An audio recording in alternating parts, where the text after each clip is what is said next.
Okay, Hare Krishna. Yeah, I just arrived in Govardhan, and I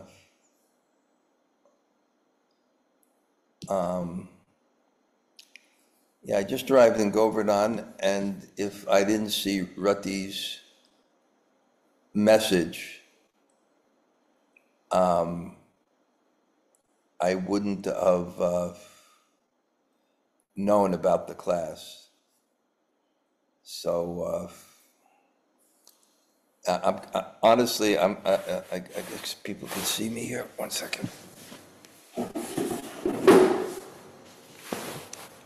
That's not good. So in that sense, I'll give the class, but I'm completely unprepared, because when I came back, even though there was 6 months to complete the work, and there's no excuse that it's not finished. It's like a war zone, and I knew that will happen. They only finish at the very end, and they only finish at the very end with maximum pressure. So I have guests coming tomorrow. It's a disaster. But the room upstairs is finished, and Sabyasachi will go someplace else for the day. But then Jai Jagannath's coming back, and the workers in his room. So it's not exactly the mode for a class, but I've always learned.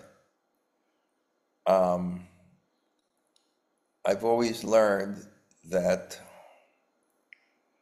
when you're not prepared, speak about what you're thinking at the time, and hopefully there's Krishna conscious realizations in it, and the realization is when you make a commitment to stay in Govardhan like I'm staying. Krishna always, gives a test, and the test is: are you here for me, or are you here for yourself? When you're here for yourself, it means to enjoy and control, which means things should, I've made this many points, things should conform to your desires. So,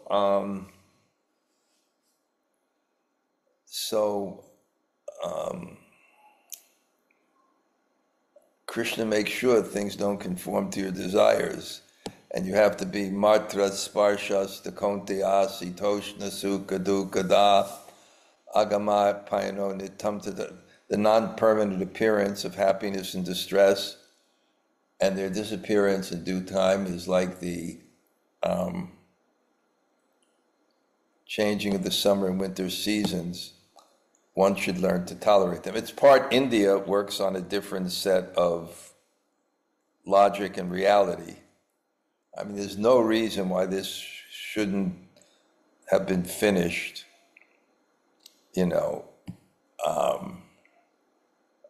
anyway, we're putting on maximum pressure, but that's a kind of mood. But the idea is to host people, because I have that faith.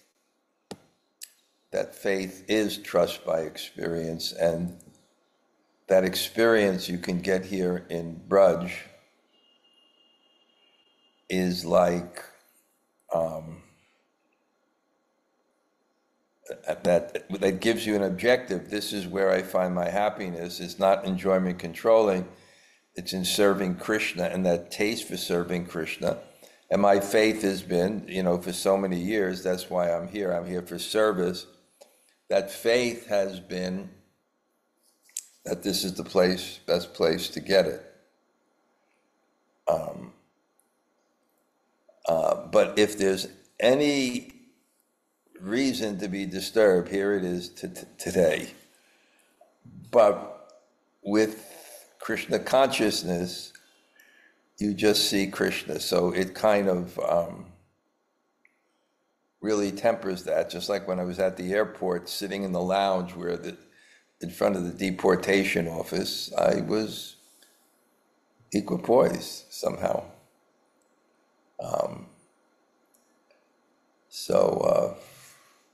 Yeah, there's a price to pay for staying here. And one of the prices is there's no sense that you're the controller. There's no sense that you're the controller. Okay, I'll just go into Bṛhad-bhāgavatāmṛta and we'll continue and we'll talk. The other thing I should mention when so many of you were here is it really was a fantastic Vyas Puja, the offering of love to the lineage. Love means to offer the best. So when you see fine things, if they are done in love, it invokes devotion, and it invokes a proper type of pride. That this is Prabhupada's mission, and it has fine drama, it has fine food, it has fine organization, it has fine philosophy and fine community, and it was really, really edifying. Really edifying.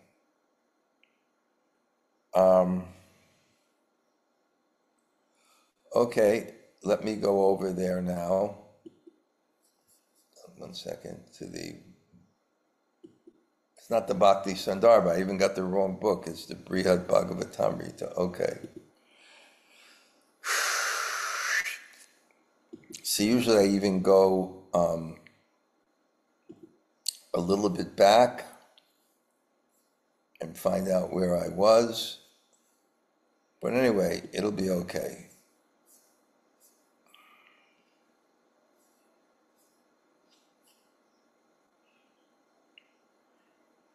Okay, let me just start reading some verses. I'll start with 124.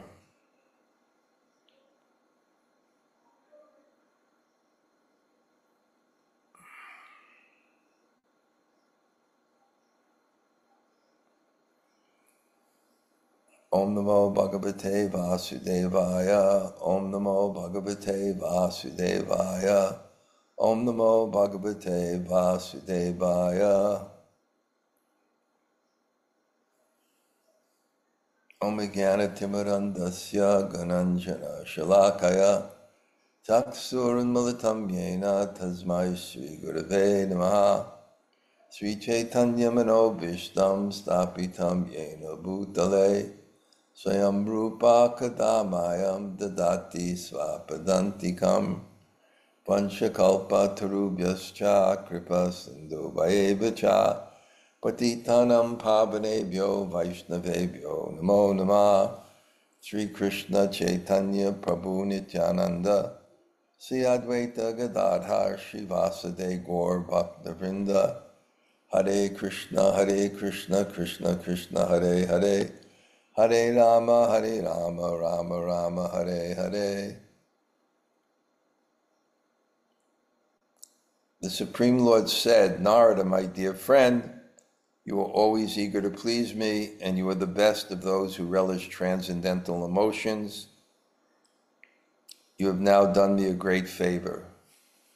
Om Jnana-timirandasya Gananjana Shalakaya Chaksur Unmilitam Yena Tasmai Shri Gurave Namaha Sri Chaitanya Manobhishtam Stapitam Yena Bhutale Swayam Rupa Kadamayam Dadati Svapadantikam Vanchakalpa Tarubhyascha Kripa Sindhu Vayevacha Patitanam Pavanebhyo Vaishnavebhyo Namo Namah Sri Krishna Chaitanya Prabhu Nityananda Sri Advaita Gadadhar Shivas Adi Gaur Bhakta-vrinda Hare Krishna, Krishna Krishna, Hare Hare, Hare Rama, Rama Rama, Hare Hare.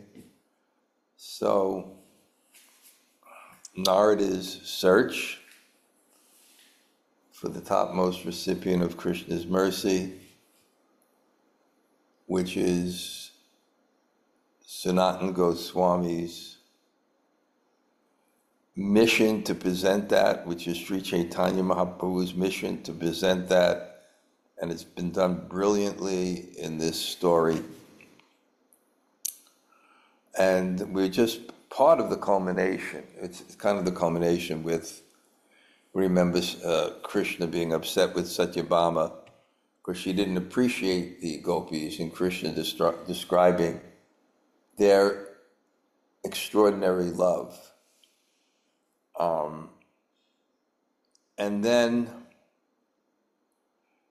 Uddhava, and I really love it, I made that point, and it comes from a verse in the Bhagavatam that describes Uddhava. Remember, he had these 4 types of intelligence that were all essential for his service to Krishna. He was bodhisattva, the extreme intelligence. You can just imagine the most discriminating person. Yeah, you have that sense of intelligence, making things clear, so you can make distinctions, very fine distinctions, certain kind of clarity. Sometimes it's described like an axe. When you have knowledge, like, it makes it sharp. So you have that, so he's so sharp, and he's mantri, he's the advisor. So the intelligence really is zoomed, this emotional intelligence. He can understand very much the movement of people's minds and communicate accordingly. He was most beloved to Krishna, that kind of devotional, let's see if this will work, okay. That kind of devotional intelligence he had, and he was a direct disciple of Bṛhad-bhāgavatāmṛta, and therefore he knew the Shastra.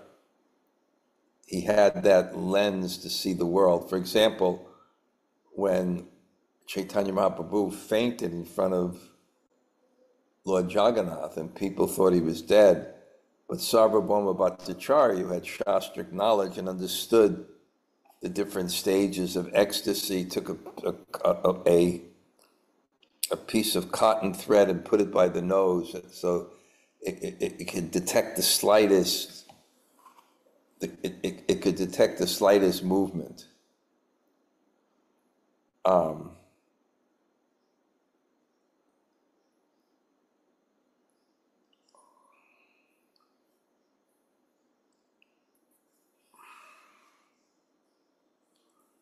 So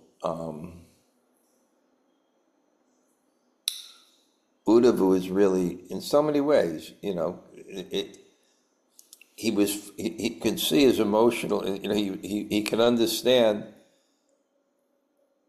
really he can understand, I would say, he can understand the heart of Krishna, because when Krishna started to tell Satyabhama how the gopis are so great, how the gopis are so great, how the gopis are so great, he could understand, he knew him well enough, because Krishna gave him his heart, that he can go into this trance again.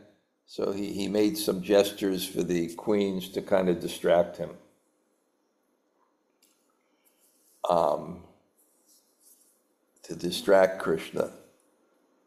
And then, I'm not sure if it was Krishna, Uddhava noticed that Narada, who usually, just comes in anywhere, is staying outside and not coming in. And Krishna says, why is he standing there? He usually comes in. No one has ever impeded Narada Muni. He has that kind of stature that he can walk in any place. And he smiled and said, my Lord, because he's afraid and embarrassed Then the Lord, who always favors the Brahmins himself, brought Narada inside and spoke to him.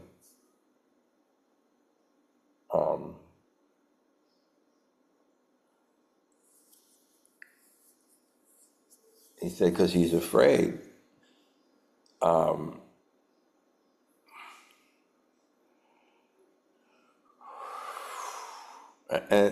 Uddhava why was he smiling? Because he remembers how the whole thing was caused by Narada in his ecstasy coming in and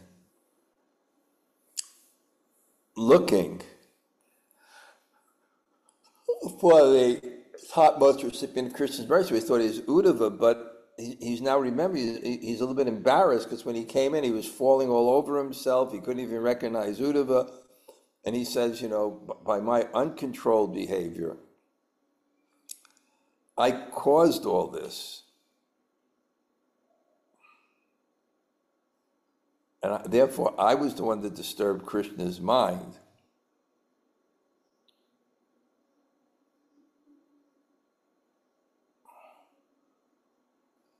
And he was embarrassed too, because generally a devotee hides his ecstasies because they can disturb others. They won't understand or whatever.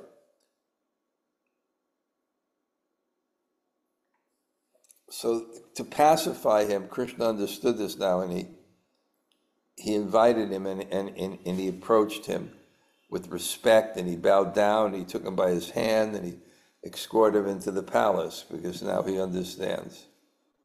The Supreme Lord said, Narada, my dearest friend, you are always eager to please me, and you are the best of those who relish transcendental emotions. You have now done me a great favor. So again, this point is being made, and you can just see how many times they're made in different ways, that these kind of feelings, which may look disturbing, they may look like they cause a disturbance, no. And you're upset because you think, look at the pain you caused me.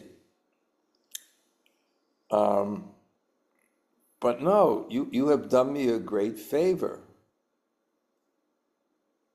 You have done me a great favor.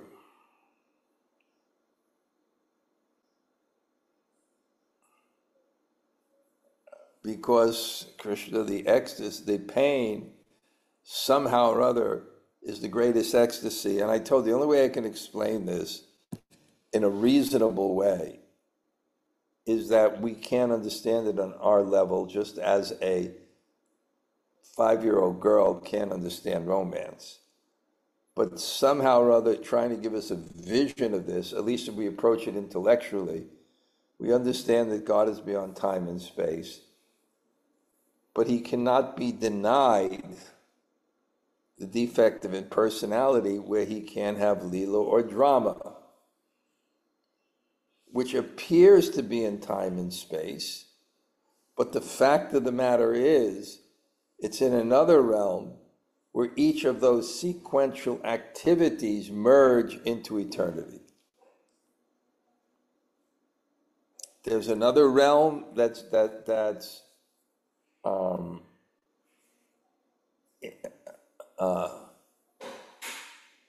inconceivable.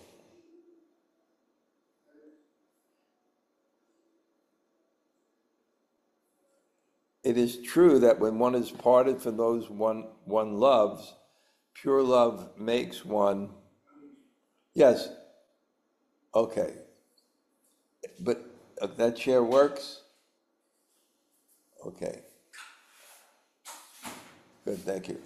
Madhavendra, I think tomorrow, Jai Jagannath coming.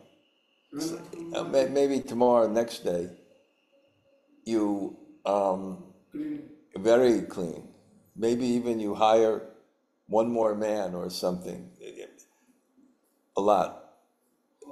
Okay, maybe 8 admi, or maybe using acid. Okay? I think they finish tomorrow. Okay. Haribol.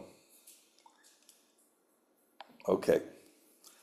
So you see, you're being introduced to the real Bṛhad life. This is someone that is on call for $75 a month from the ashram. So I don't need him all the time, but when I'm not here watering the plants, he'll do anything. So that's a little advantage here. And okay, so so let's see where we are here. Yeah, okay.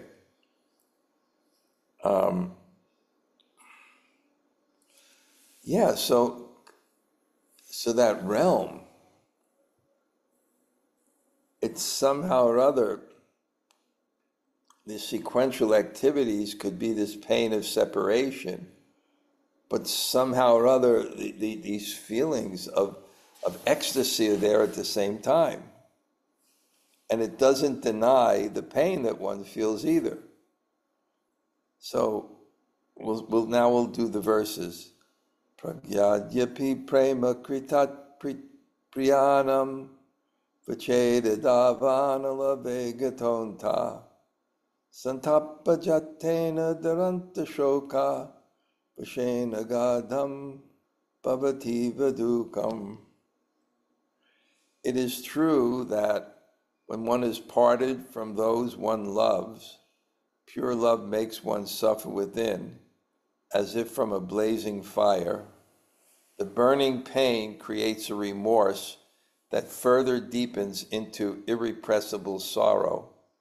Thus, one at first seems wretched. Okay, purport. Narada may agree that he need not be embarrassed for unavoidably losing control amongst the ecstasies of Bhagavad Bhakti, yet he had caused Krishna great distress by sending the Lord into a bewildered trance of remembering. So, okay, so don't feel embarrassed about your own ecstasies, but look, his devotees, in this verse and the next, Krishna therefore tries to convince Narada that he need not blame himself. The misery of transcendental separation is only apparent, even while outwardly showing many symptoms of mental pain. A person feeling viraha-bhav is absorbed in incomparable bliss. Thus, the apparently wretched devotee is actually most fortunate. Whatever momentary distress he may feel will soon give way to complete happiness. Contradictory? Yes. But the spiritual world is not under the same laws here. And I always give the example how it's reasonable that the absolute realm is inconceivable. And I give the example that, and I've spoken on other classes, so forgive me if I repeat myself, but it does seem relevant.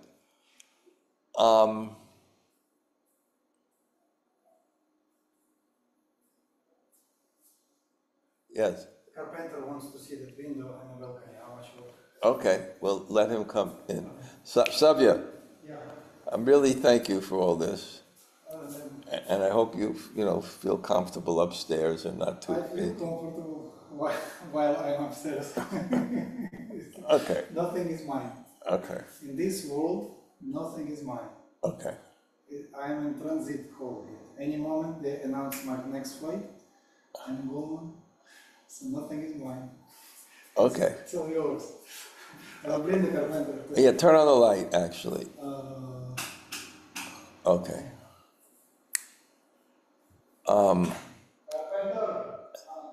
Yeah, so ultimate reality, there are two choices. I mentioned this as my own idea, but either there was nothing and there was something, or something was existing eternally. Yeah. They're both absolutely inconceivable. We can't conceive that nothing existed and then something existed, nor can we conceive eternity. It's either one or the other. Either it goes back, and then it starts. But how can it go back, keep on going? But it's one or the other. And they're both beyond our conceivable capacity. And we say it's more reasonable that it's eternally existing. Should he come tomorrow to do the work? Yeah. What time? Back? Yeah. Anytime. Now also? He can do now? No, Abi. Okay. No, давай नहीं है. No smell. Sada oil.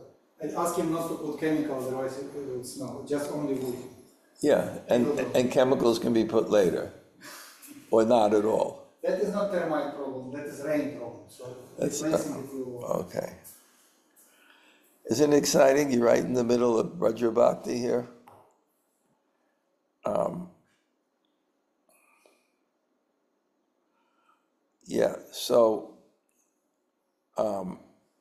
In this verse and the next, Krishna therefore tries to convince Narada that he need not blame himself. The misery of transcendental separation is only apparent, even while outwardly showing many symptoms of mental pain.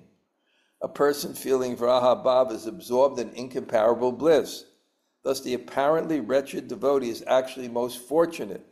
Whatever momentary distress he may feel will soon give way to complete happiness. And when it's also interesting, will soon give way to complete happiness that he's eternally existing. Because it's not sequential. It's not a matter of time.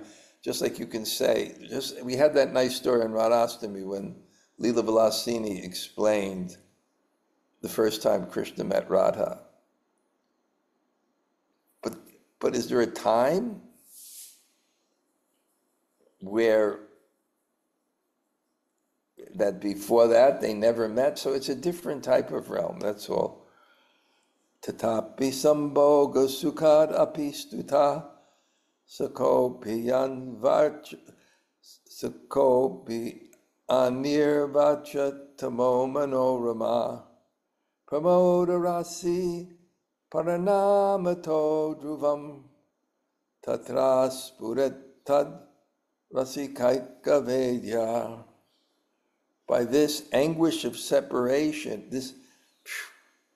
now who's explaining this now? Because I'm getting lost here. Okay, this is the Supreme Lord to Narada. So now you're getting. So there were two kind of questions that rose in the last chapter. Remember that why Krishna didn't go back. And how can the gopis be fortunate if they're experiencing this mental pain? So now this question, this second question, how they can be fortunate if they're experiencing this mental pain, is being described by Krishna to Narada.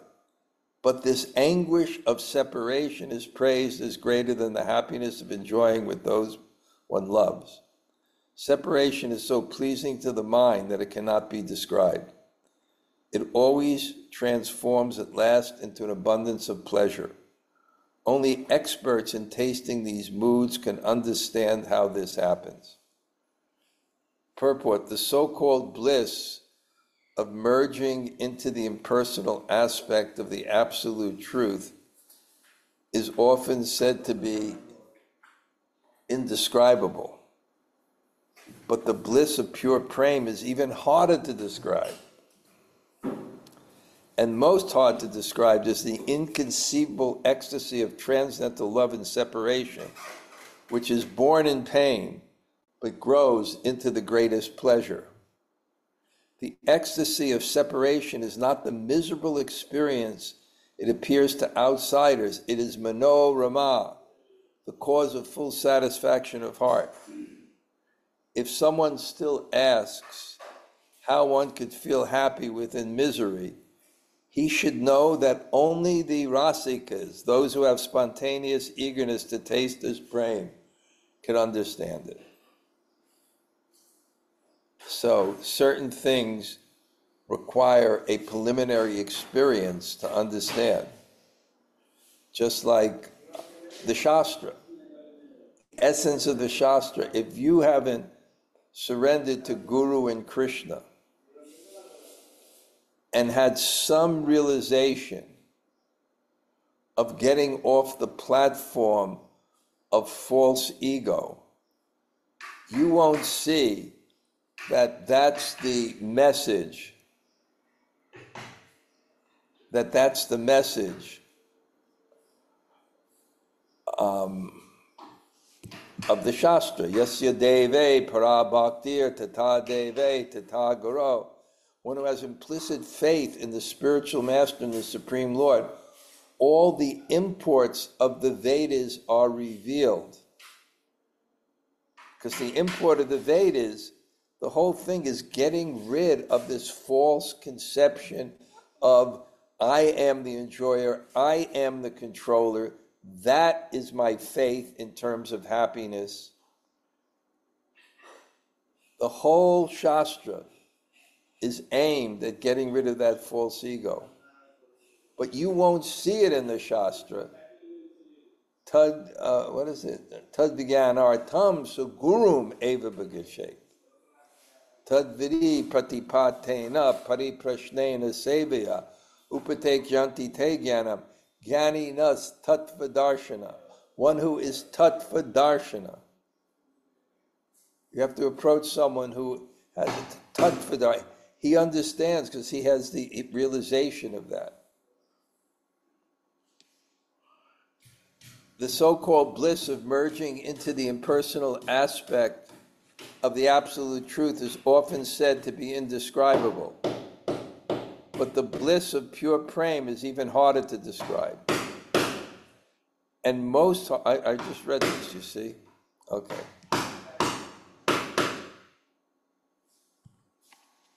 What do you know? Yeah, there's so many things here, like the termites ate all the doors. Now you got to replace them with other types of doors. I can see when Bhaktisiddhanta Saraswati did his bhajan of 1 billion names, which is 192 rounds a day for 10 years. When there was rain, rather than fix the roof, he just held up an umbrella.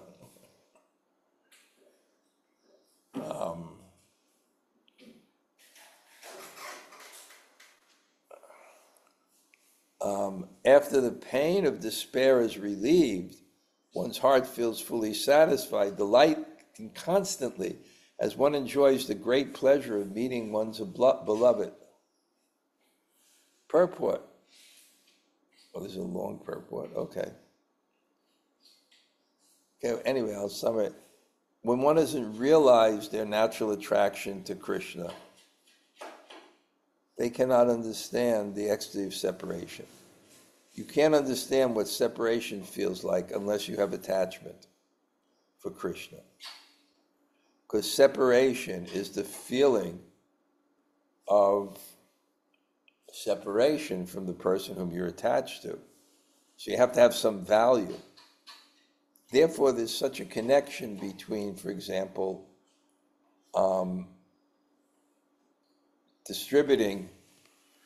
tasting Krishna consciousness and spreading Krishna consciousness. Because unless you taste it, you won't have compassion for those who don't have it. Rather, you'll envy those people who have more than you materially. So there's something about the experience of Krishna consciousness that enables you to understand other things. While I was in Vrindavan too, some of you have visited him, and some of you are on his WhatsApp thread, which is quite amazing because he writes these incredible practical realizations, 4, 5, 6, 7, 8, 9, 10 every day. But it was great when I was there in Vrindavan, because I first came to Vrindavan and spent 4 4 or 5 days. And giving class every day. One of our Sanga members, Yudhisthira, is here with his wife, and some of you know Yogamaya, and you know Yogamaya and Bhakti Shastra. So we were giving class every day.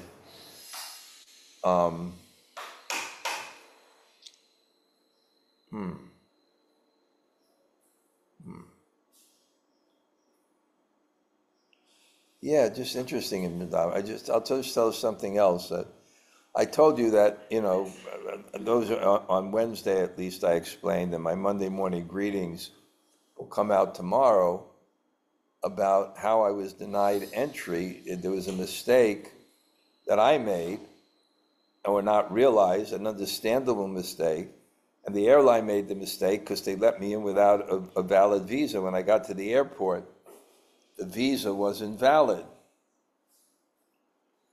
And I explained all the realizations I had from that. And they'll be in Monday morning greetings. That waiting is the greatest surrender, that Krishna is the controller, that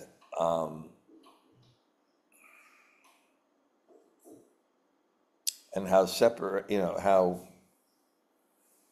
difficulty, when something was rare, I had so many realizations. But again, one was that Krishna mercy, that's not always obvious that what comes to us is for us. But after going through this thing to the airport, of course, when I got out, my appreciation to be in Bṛhad and the mercy. But what happened is, they told me, because because of COVID, you couldn't get on a tourist visa, so I registered at an institute, which gave me a student visa. People and friends that I know. So I had a student visa, and you can stay for 5 years unlimited, go in and out. So it was good. So when I went to the institute, because they told me, so you can go and then you can see, maybe you can still apply and just explain your situation, and they may accept it, and then they'll,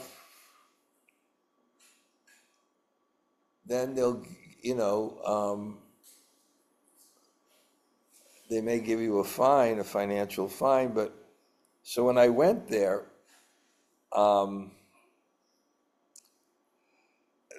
at the institute, the bureaucrats said, "Look, you have a tourist visa. I'm not going to apply. Your visa expired."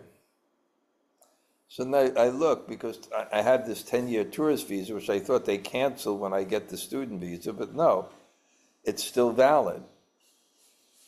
And it says extendable up to 180 days, and then you have to leave the country. So I asked them, how long? They said just for 1 day. And I thought they had changed the rules about that, because I didn't want to be limited to just 6 months a year in India, cumulative. I'm not even sure they know what the rules are, but it says on the visa, multiple entry, and after 180 days you have to leave. But then I was told that on American and Japanese visas, they got special consideration, where you go out, you can come right back in. So it worked out at the end that this visa is so much better for me than the one I had. So you see, even though it was difficulty, it was really Krishna's mercy just to give me this information that I have a better visa that's extended for 10 years. So that's it.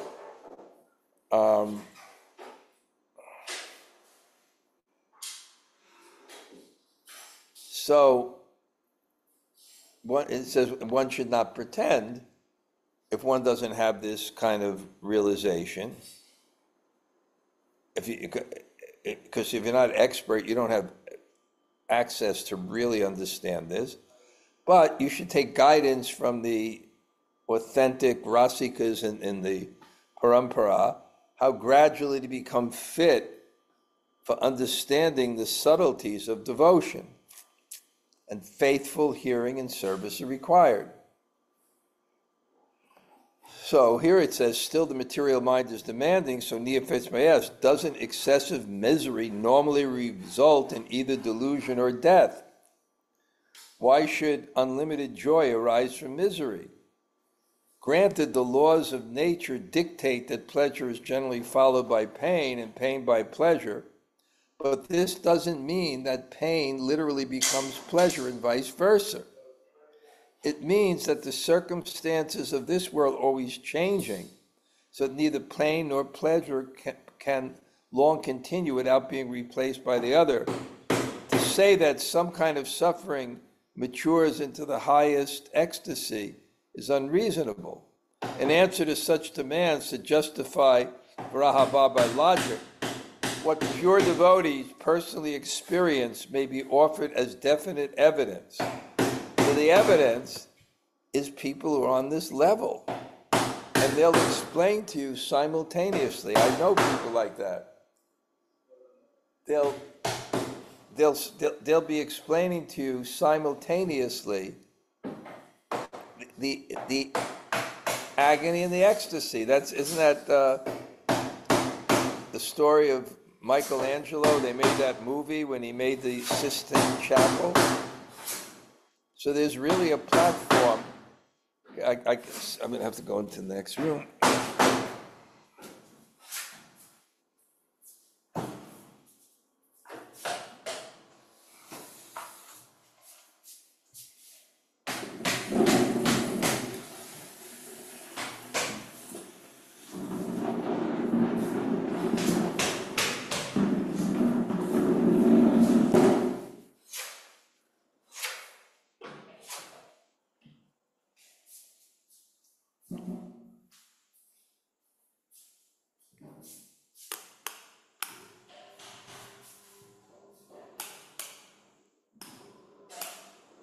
Honestly, it's really outrageous that it has to be finished by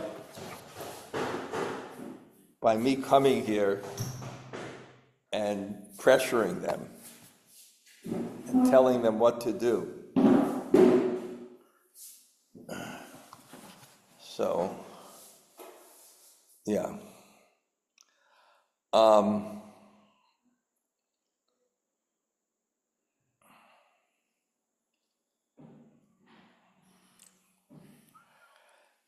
So, to justify it by logic, pure devotees experience as evidence. That's the evidence. And they do enjoy ecstasy in separation. And since no other cause for the ecstasy can be ascertained by this separation, the cause must be the intense experience of what appears to be outside to be suffering. To help newcomers to devotional process understand Bṛhad-bhāgavatāmṛta, Krishna speaks the current verse comparing the ecstasy of Bṛhad-bhāgavatāmṛta to the pleasurable sensation of relief from pain, a relief which everyone is familiar. A person may struggle to achieve some object of satisfaction, and through his struggle, and though his struggle may be painful, when he achieves the object, the pain turns into joy. Here's another example. Someone is on a marathon, and it's absolute torture, and they're putting their body through it. But how do you think they feel when they're winning the marathon and there's only 100 yards? That last 100 yards, on one level, is the most painful, but at another level, it's the most ecstatic. The accomplishment they're getting, the sense of relief that they're finishing it. So that would be that. I think that's a good analogy, because there's pain, but that kind of pain connected with some kind of joy, it actually becomes joy and not pain. I think that's a good analogy.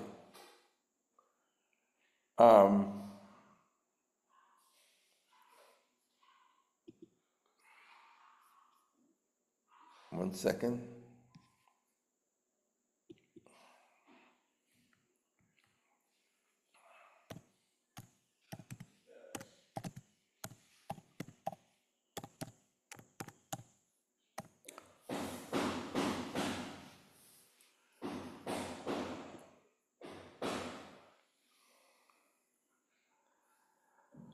A person may struggle to achieve the ecstatic distress of Bṛhad-bhāgavatāmṛta may appear to be similar to the pleasure that follows pain, but it's expressed here by the phrase sapanavat, as if experienced. This is only external appearance. In reality, the ecstasy of separation comes not from the eventual meeting and enjoying with one's beloved, but from the pain of separation itself.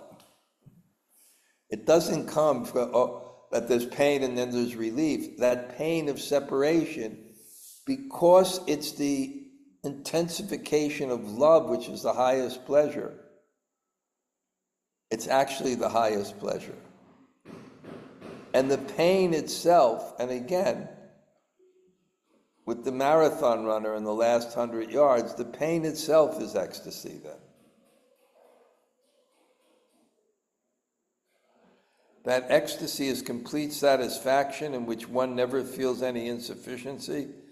That ecstasy may be compared to the pleasure of gratification after deprivation, but actually it is much more sublime.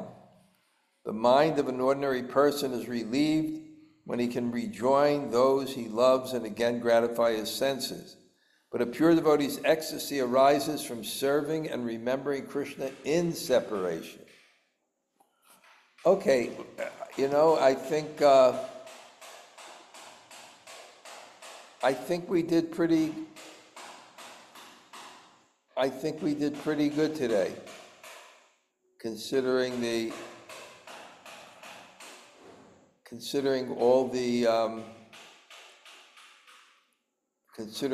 challenges. Okay, anybody like to say hello?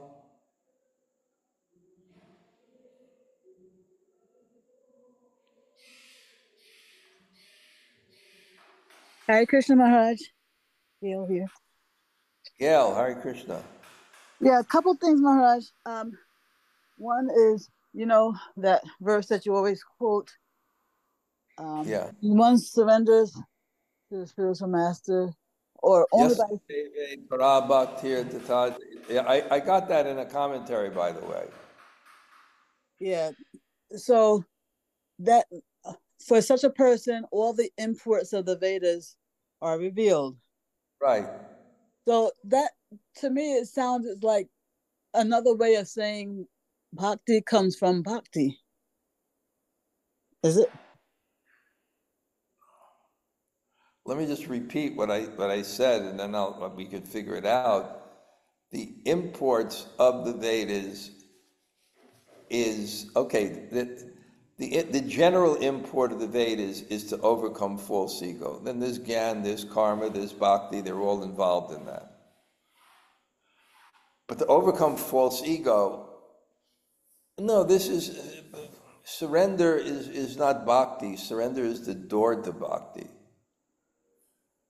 So unless you experience that stepping outside of the egotistic conception by your faith and trust in submitting your will to God, you won't have the lens to see that's what the Vedas is presenting. That's what that means. Mm-hmm. Okay, I gotta mull over that. And one other thing, Maharaj, can you just repeat the other thing you always say about the explanation for the existence of the world, that either of two things? There's two choices for reality, right? Uh-huh. Either there's nothing and then it begins at a point, right? Yes. Or it's eternally existing. So both things are beyond our conception and our reason. We have no conception of something that comes from comes from nothing. And we really have no conception of something that's eternally existing. We can't imagine it, that it goes back and back and back and back and back, and that there's no starting point. Yeah, it's I guess I'm just trying to get peaceful with the idea that those are our only two choices. Yeah, they are. They're mutually exclusive. What other option can there be Yeah, that's for what how I got. reality starts? Yeah. Okay. Okay. Thank you, Maharaj. Okay. Someone else say hello. I saw two people that were going to say hello there. Hare Krishna Guru Maharaj, Tota Gopinath here. So great to see you in Govardhan. Haribo.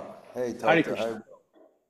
Okay. Yvette? Haribo. Yeah, Hare Krishna. I'm here with Jiva Ji. She'd like to say hello. Hey. Hey.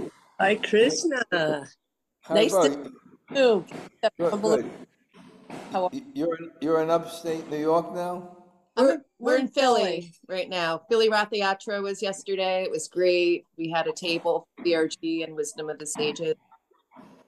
Okay, great. Okay, Jiva Ji, nice to see you. Thanks for joining. Will you come to India anytime in the future? Yeah, I'm gonna be end of October. I'll be in India, but in Mayapur, and I'll be there for about 2.5, 3 weeks, and then I'm coming back in January and February, going to the GEV, and then also Mayapur again. I'll be in Mayapur from approximately the middle of December to the middle of January. Oh man, we're gonna miss each other. You know, we were almost gonna come to Govardhan this October, but it just was too scrunched. But we plan on doing it next year. And scrunched and really difficult to find places to stay. Yeah. Unless you're in some kind of... We're gonna go with Raghu. Oh yeah, okay. Okay, nice to see you both. Good. Haribo. Thank you. Haribo. Okay. Anybody else say hello?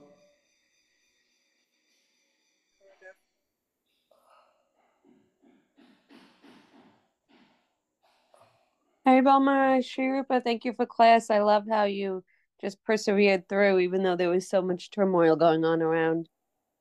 You know, turmoil I don't mind, but the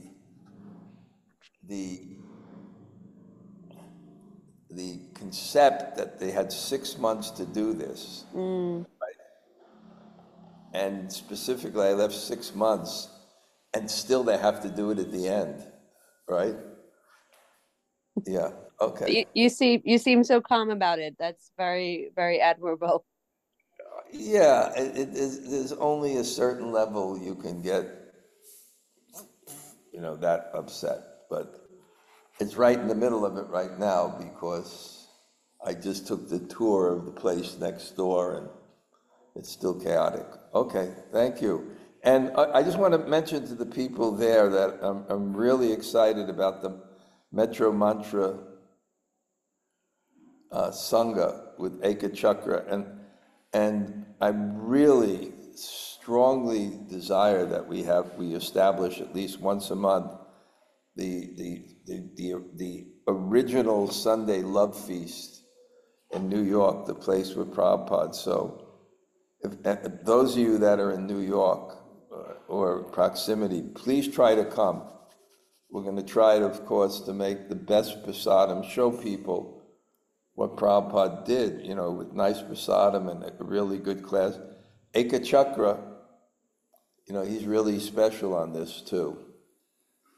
And let me see, what was his?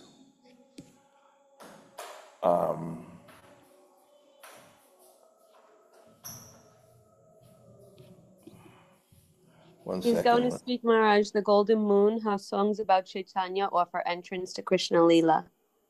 That's right, the Golden Moon, how songs about Chaitanya offer entrance to Krishna Lila.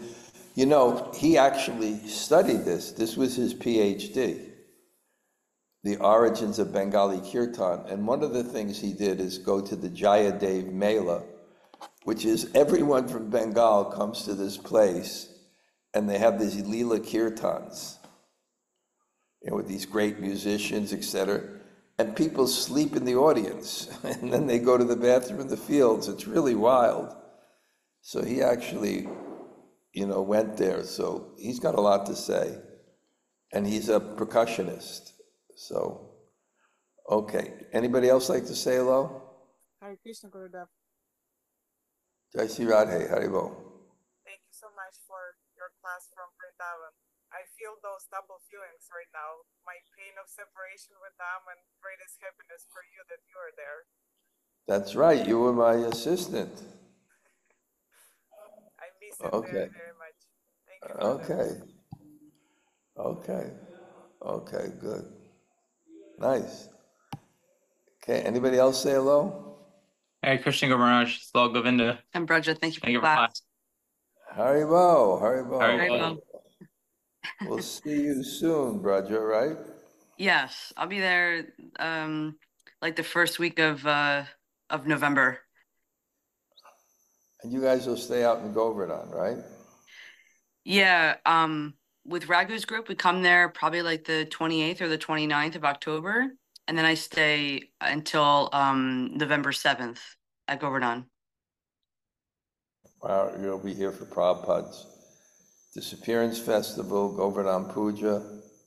Yeah, well, with your blessings, if I'm lucky enough. You'll be there. I'm glad you made it. For all that great cooking service you did over the years. I try really hard. What preparation do you make for the Vyas Puja? Oh, well, we made the chutney and the salad. Chutney and the salad, okay. Yeah, we got it easy this year. Right. Anybody else say hello? Hare Krishna Maharaj, this is Krishna-katha. Thank you so much. It's really, for me, absolutely inconceivable to imagine how the last part of a difficult marathon can be ecstatic. I'll try to feel. No, we don't understand it, but we accept the acharyas. Yeah. Okay, thank you, Krishna-katha. Anybody else say hello? Hare Krishna Maharaj, thanks for the class. Surya Radhika here. Hello. Hare Krishna Guru. How is Vancouver treating you? Yeah, it's great. What? It's good to be together. Yeah. Okay. That's nice. Thank you very much. Thank you, Maharaj. Thank you. Is there there's a temple there? Yeah, we go to the temple every Sunday. Yeah. Okay, mostly Indians? Yeah, mostly Indians, but it's good. Okay, they know you? Yeah, I sometimes do kirtan there. I do the books, the table service there, and Okay. I have. Yeah. Anyway, that's nice. And they have nice Radha Krishna deities, right? Yeah, they do. They're so beautiful. They have Radha Madam Mohan. It's really nice. Yeah. Okay. Anybody else like to say hello? Okay. Hare Krishna Maharaj, this is Hemalata Radha.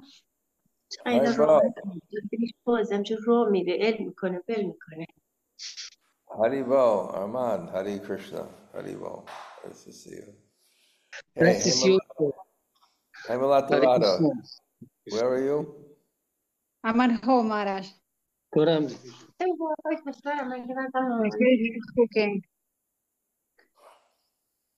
Oh, you cooking for Sunday feast? No, we are receiving the group from Food for Life.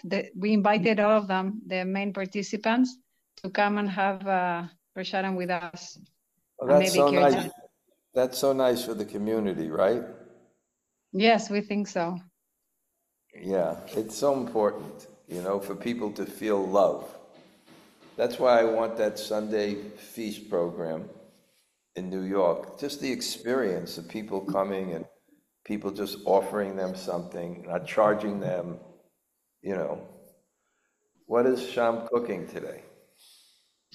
Sham, what are you cooking today? It's a simple menu. It's burgers with